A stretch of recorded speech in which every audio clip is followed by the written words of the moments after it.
Greetings, friends.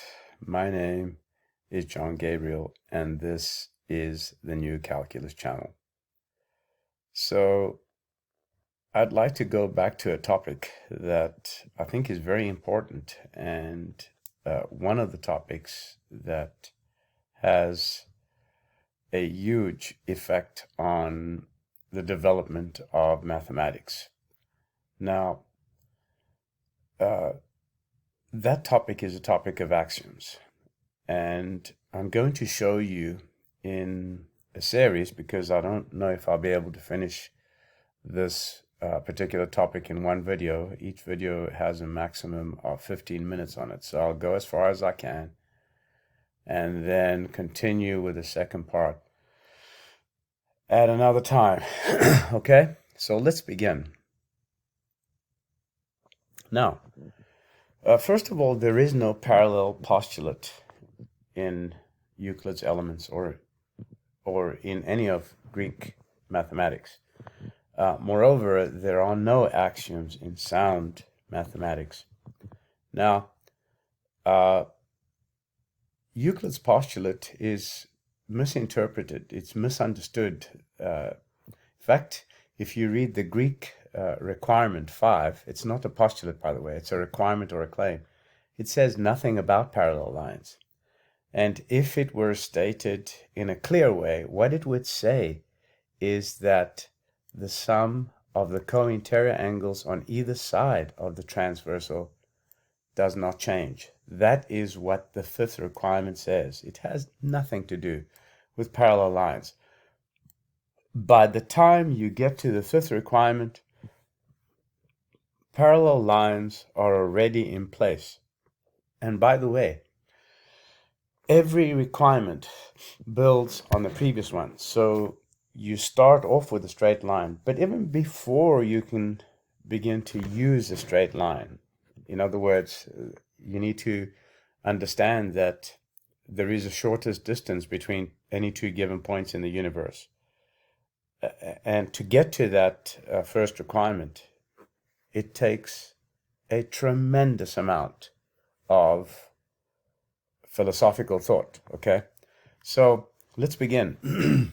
I've never put so much effort into compiling a document that is as detailed as this one is. So, for example, even in my free ebook, I have a section on no axioms or postulates, but it's more high level. It assumes that someone can actually figure out these foundational concepts on one's own. Well, as we can see, that's usually not the case with those incorrigible morons known as professors and teachers of mathematics. So whether they do so sincerely or not, claiming that axioms are required in mathematics is a lie. Okay, so any sentient being with a reasonable knowledge of intelligence can realize Euclid's 5 requirements. I mean, the Greeks were not gods. Maybe they were almost gods, but they weren't. So you can say, well, we start with nothing, but what about our brains? Well, of course we need our brains. Now, if you're going to start talking about how we came into existence, I have no clue about that, and I don't believe anybody else does, okay? I am convinced that intelligent life has always existed, even before us. I do not know what that intelligent life is composed of and how it is sustained. And I'm not even going to get into that because I can't possibly understand how anything could have existed in past eternity. But how do I know it has? Because I'm here talking to you, okay? And I do not believe that something that exists can come out of nothingness. Okay, so that's the first proof. Also, I don't believe that intelligence can come from something that isn't intelligent. So intelligence must create intelligence.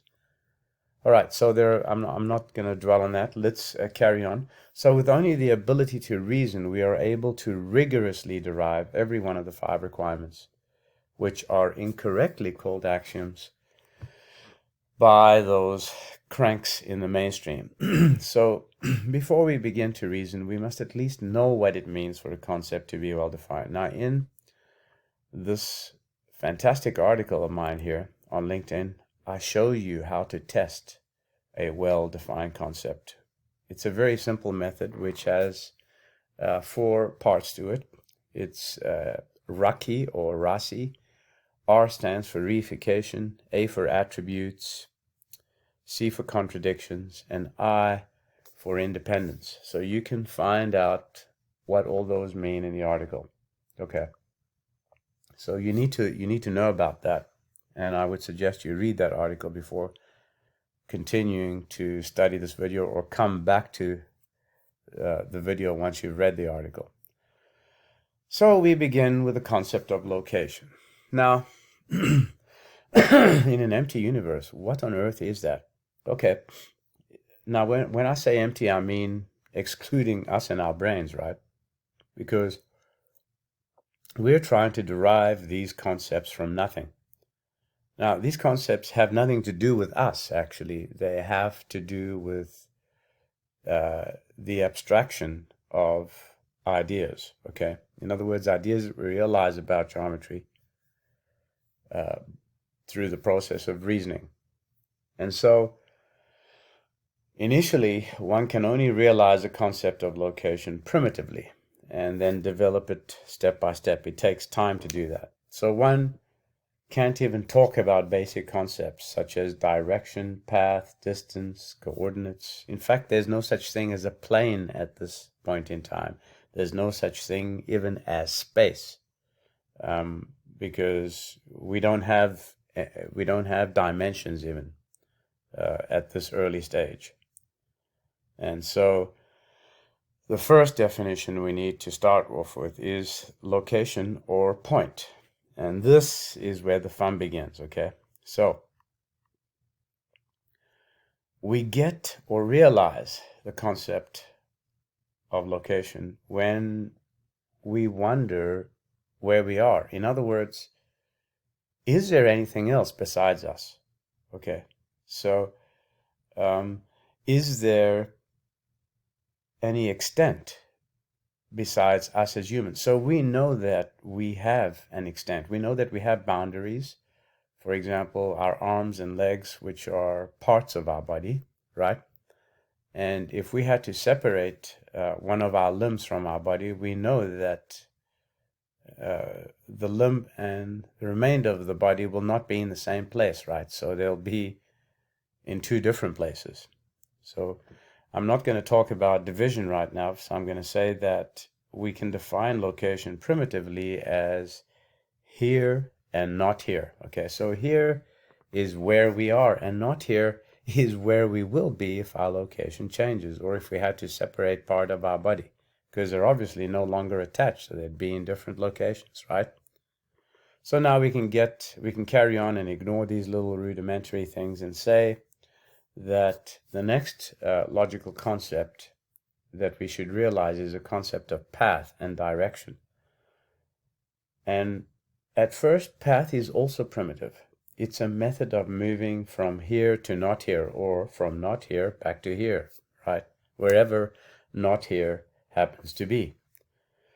And we can do this by introducing another object in the universe besides ourselves. That object can be either our limb or an inanimate object, or let's just say a friend, okay? Another sentient being, okay? It doesn't matter, because the theory of the requirements, the derivation of the requirements doesn't require life. The requirements are inanimate. So we are doing all this from nothing. There's nothing that I've taken for granted, okay? So the logical subsequent idea is how to change location, or go from here to not here, all right? So we can define motion primitively also as the change in location. Now, path is a method of moving or changing from here to not here. So the next step is to introduce another object, and then realize the idea of direction, okay? So how do we go from here to not here? In other words, from where we are to the other object. And for this, we need a means of sight. Now, I'm going to introduce, we could think, first of all, we could think of sight in our minds as an ability to identify a particular location.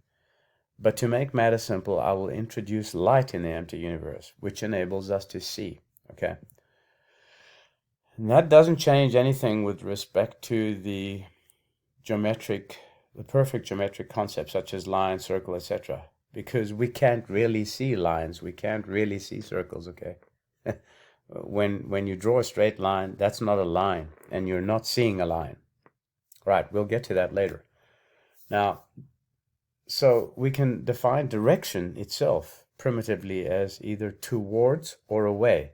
And we know that being here means away from not here. So if we change, so any change in position will result in us being not here.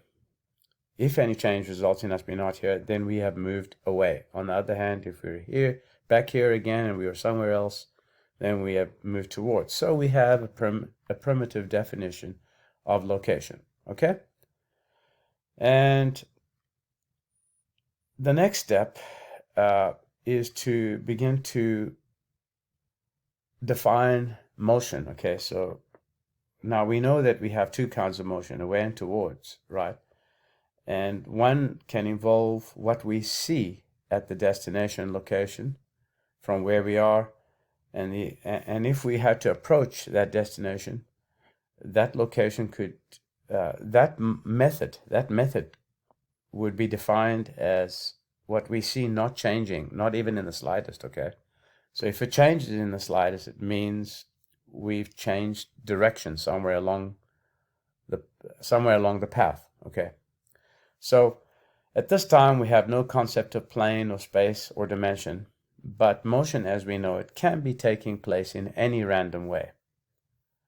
And we now reason that between any two locations, it is possible to have more changes or less changes in motion, because if our destination changes just once, then already that particular path will not be equal to the path where what we view remains unchanged. So since we can move at random as we please, because we have no boundaries, it becomes clear that we cannot determine all the paths between two different locations. So there are many paths between two different locations.